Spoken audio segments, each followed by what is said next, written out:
Oke, jadi pembahasan mengenai penerapan konsep liminal pada HTS.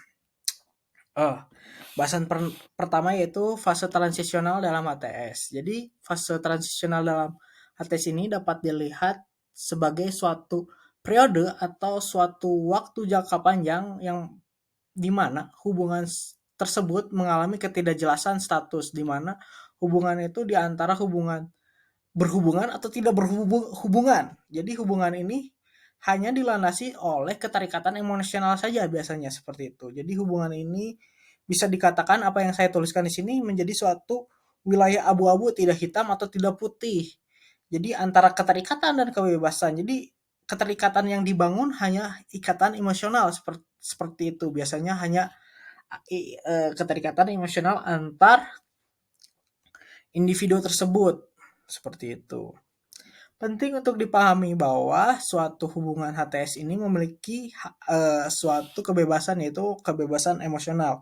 Kebebasan emosional itu tersebut dapat dilihat sebagai wahana untuk mengenal satu sama lain secara mendalam, mengeksplorasi berbagai aspek emosional tanpa tekanan atau mengikuti suatu norma yang ada di suatu hubungan yang berlabel seperti pernikahan dan pacaran seperti itu.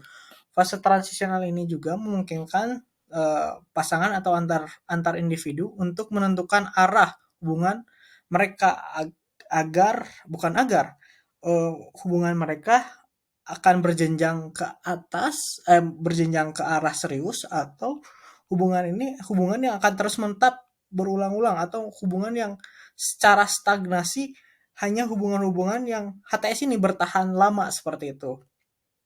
Jadi hubungan ini juga HTS juga bisa menjadi suatu awal eh, suatu bukan suatu antar individu untuk ke jenjang yang lebih serius atau jenjang yang hubungan yang berlabel seperti itu.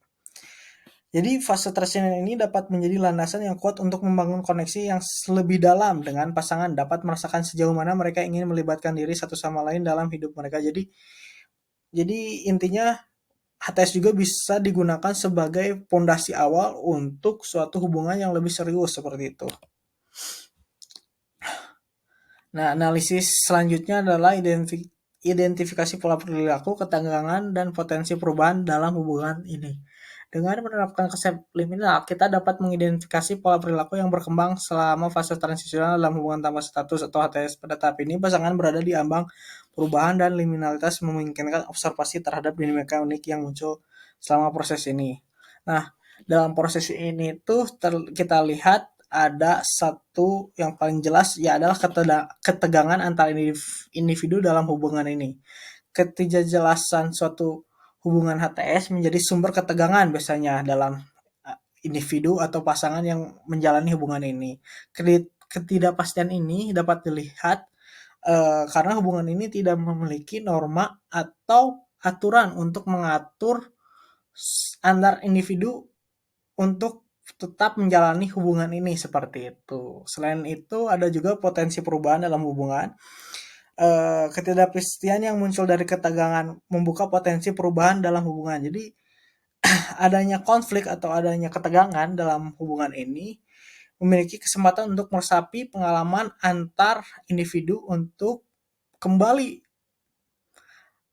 merefleksikan suatu makna hubungan mereka. Jadi seperti yang saya tadi bahas di sebelum ini, hubungan HTS ini bisa menjadi fondasi yang kuat untuk membangun hubungan yang lebih serius atau hubungan yang berlabel selanjutnya seperti pernikahan, pertunangan ataupun pacaran sekalipun seperti itu. Ya, bahasan selanjutnya adalah implikasi dari fase liminal. Kita stop dulu. Sip.